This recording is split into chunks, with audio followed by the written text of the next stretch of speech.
श्रोते हो नमस्कार. आजच्या अर्थविशेष या कार्यक्रमात आपलं स्वागत.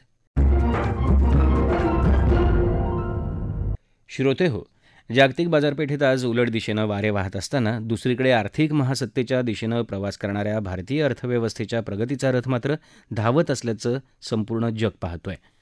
केंद्र सरकारनं केलेल्या धोरणात्मक सुधारणा आणि अनुकूल वातावरण निर्मिती यामुळेच आज भारत आर्थिक प्रगती पथावर आहे. या संदर्भात आजच्या अर्थविशेषमध्ये आपण तज्ज्ञांकडून अधिक तपशील जाणून घेऊयात. श्रोते हो, भारताची अर्थव्यवस्था ही अमेरिकेच्या डॉलरच्या विनिमय दरानुसार गेल्या महिन्यात म्हणजेच सप्टेंबर 2022मध्ये जगातली 5व्या क्रमांकाची अर्थव्यवस्था ठरल्याचं स्पष्ट झालंय. जगातल्या सर्वात वेगानं वाढणाऱ्या अर्थव्यवस्थांमध्ये भारताचा चीन पाठोपाठ दुसरा क्रमांक लागतो. आज एकीकडे संपूर्ण जग आर्थिक मंदी सदृश्य परिस्थितीचा सामना करत असताना भारतीय अर्थव्यवस्थेच्या प्रगतीचा आलेख मात्र उंचावलेला आहे. याबाबत वॉशिंग्टन डीसी इथं आंतरराष्ट्रीय नाणेनिधी मुख्यालयात नुकत्याच झालेल्या वार्षिक बैठकीत केंद्रीय अर्थमंत्री निर्मला सीतारामन यांनी भारताची भूमिका मांडली. वित्तीय सेवा सुविधा समाजातील शेवटच्या घटकापर्यंत पोहोचाव्यात हे सरकारचं प्राधान्य आहे. या प्रयत्नांना भारताच्या सार्वजनिक डिजिटल पायाभूत सुविधांची जोड मिळाली. आज भारत डिजिटल देयकं, नवकल्पनांच्या बाबतीत जगाचं नेतृत्व करतोय आणि त्याचवेळी आमच्या डिजिटल व्यवहारांचे दर जगात सर्वात कमी आहेत. जागतिक बाजारपेठेत उलट दिशेनं वारे वाहत असले तरी भारतीय अर्थव्यवस्था आपली प्रगती कायम राखेल आणि आर्थिक वर्ष 2022-23मध्ये 60% वृद्धिदर गाठेल असा विश्वास त्यांनी यावेळी व्यक्त केला. एकूणच अर्थव्यवस्थेला बळकटी देण्यासाठी केंद्र सरकारकडून सुरू असलेले प्रयत्न, त्यामध्ये महागाई दर नियंत्रण, रोजगार निर्मितीत झालेली वृद्धी, रुपयाचं मूल्य उंचावण्यासाठी सुरू असलेले प्रयत्न आदींचा देशाच्या अर्थव्यवस्थेला बळकटी देण्यात महत्त्वाचा वाटा असल्याचं तज्ज्ञ सांगतात. याविषयी अधिक जाणून घेऊयात ज्येष्ठ अर्थतज्ज्ञ उदय तारदाळकर यांच्याकडून. जगभरामध्ये आता सर्वसाधारण जीवन जगण्यास 6 महिन्यापेक्षा जास्तीचा कालावधी उलटून गेला आहे. आपण 2 धक्के पचवले गेल्या 2 ते 2.5 वर्षामध्ये.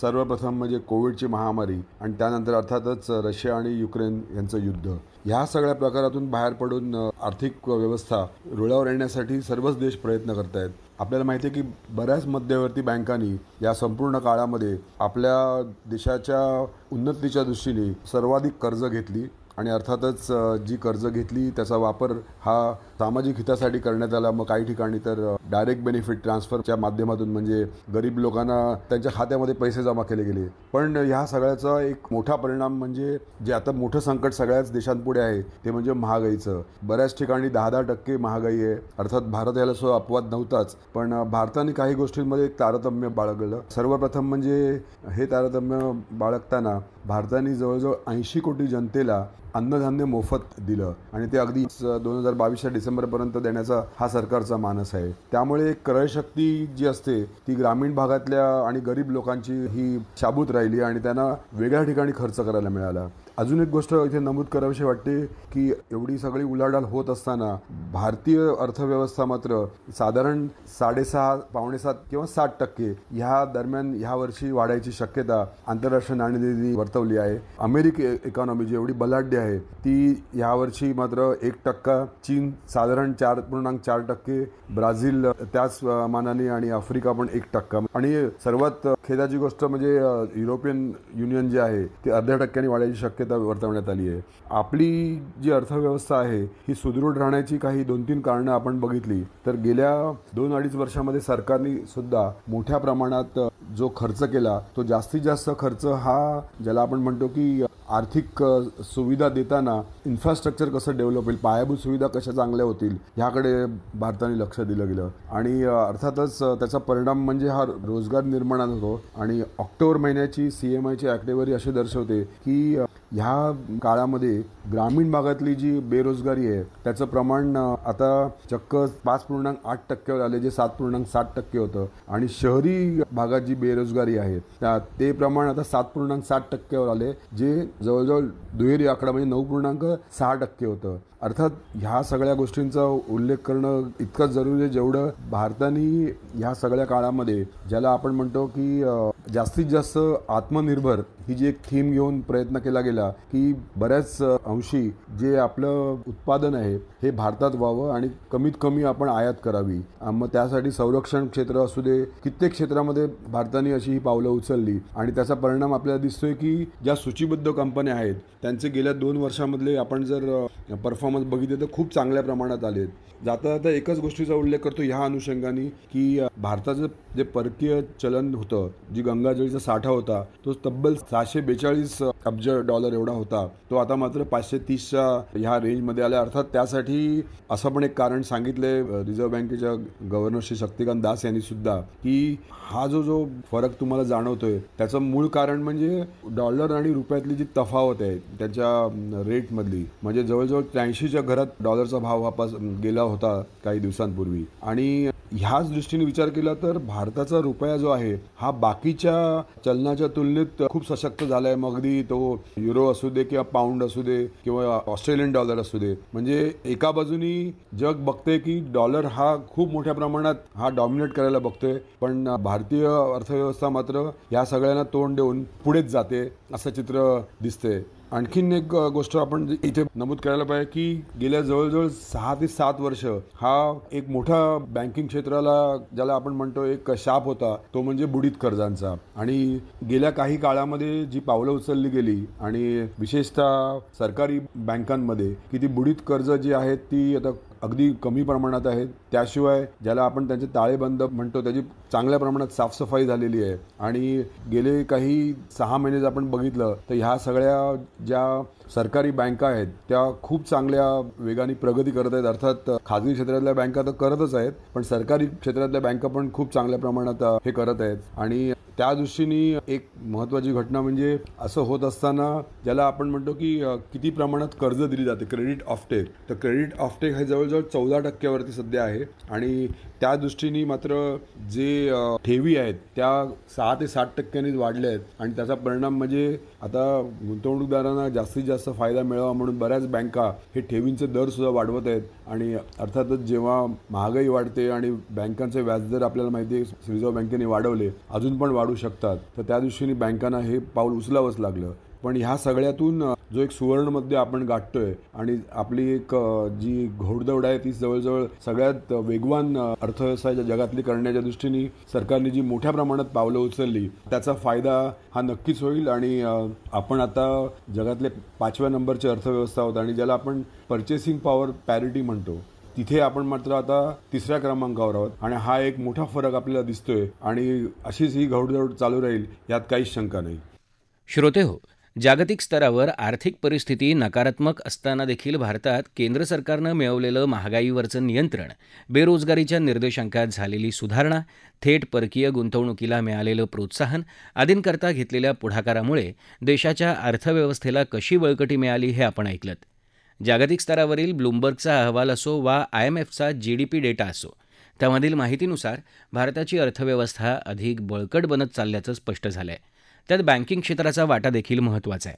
याविषयी ठाणे जनता सहकारी बँकेच्या वरिष्ठ व्यवस्थापक श्रुती सिधये अधिक माहिती देत आहेत. कृषीप्रधान ते कृतीप्रधान देश असे म्हटले तर वावगे ठरणार नाही अशी एकमेव अर्थव्यवस्था अर्थातच भारतीय अर्थव्यवस्था. भारताच्या अर्थव्यवस्थेत अलीकडच्या काळात खूपच वैविध्य आढळते. काम करणाऱ्या लोकांपैकी 2/3 इतक्या लोकांचा उदरनिर्वाह शेतीवर चालतो. अशी ही शेती, हस्तव्यवसाय, कापड गिरण्या, उत्पादन, लघुउद्योग आणि अनंत प्रकारच्या सेवा अशी सर्वसमावेशक स्रोत असलेली ही अर्थव्यवस्था.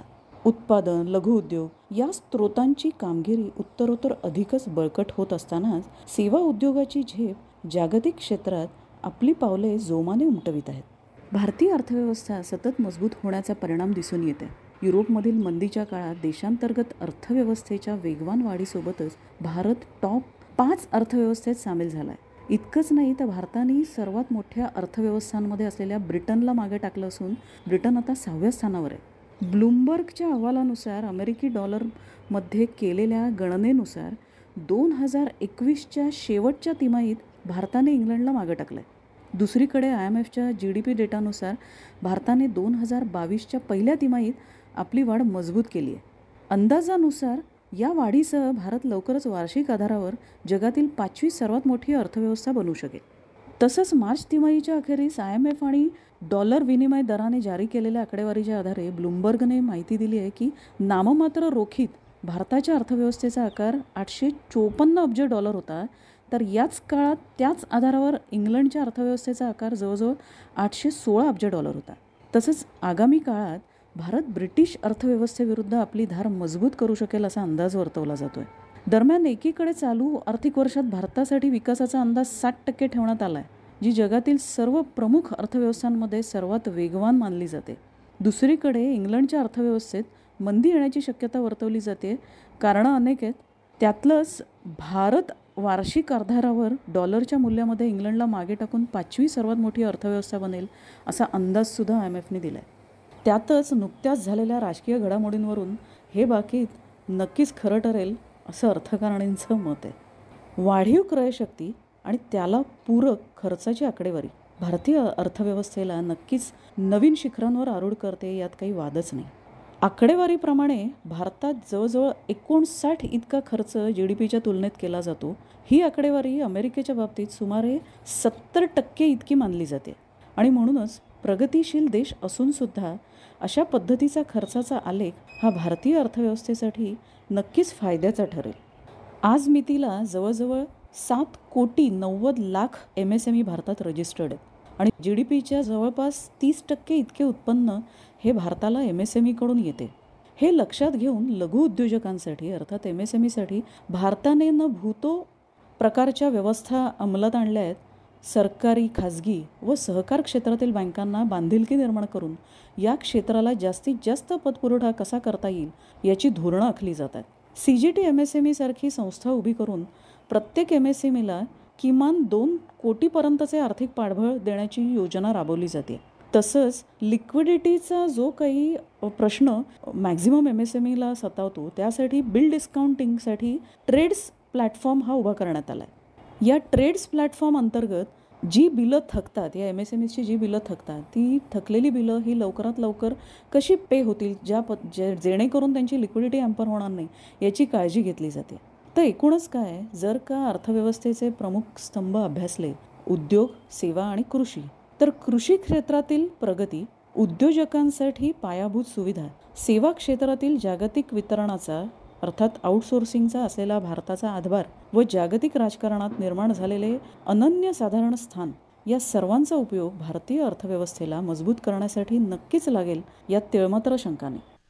श्रोतेहो, कोरोना संकट असो, रशिया आणि युक्रेन यांच्यातलं युद्ध असो वा अमेरिका चीन यांच्या दरम्यानचं व्यापार युद्ध असो आणि आंतरराष्ट्रीय स्तरावरील वाढते खनिज तेलाचे दर, अशा जागतिक घडामोडींचे धक्के यापुढे देखील बसतच राहणार आहेत. मात्र दुसरीकडे भारतीय अर्थव्यवस्थेचा पाया हा भक्कम असल्यानं अशा स्वरूपात येणारे जागतिक स्तरावरील धक्के सहन करण्यासाठी भारत सज्ज आहे. भारताच्या या क्षमतेच्या जोरावर देशाचा विकासरथ 7.5% गती घेणारा असेल असा आशावाद उद्योजक आणि अर्थविषयक जाणकार व्यक्त करतायत.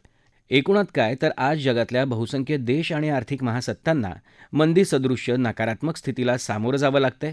मात्र त्याचवेळी भारताची आर्थिक महासत्तेच्या दिशेनं वाटचाल सुरू आहे. श्रोतेहो, याबरोबरच आजचा अर्थविशेष हा कार्यक्रम संपला. हा कार्यक्रम आकाशवाणी मुंबईच्या प्रादेशिक वृत्त विभागानं सादर केला. संपादन आणि सादरकर्त्या सरस्वती कोवळेकर, निर्मिती सहाय्य गुरुनाथ तेरवणकर, लेखन आणि समन्वय मनीष कुलकर्णी आणि निवेदन तुषार पवार.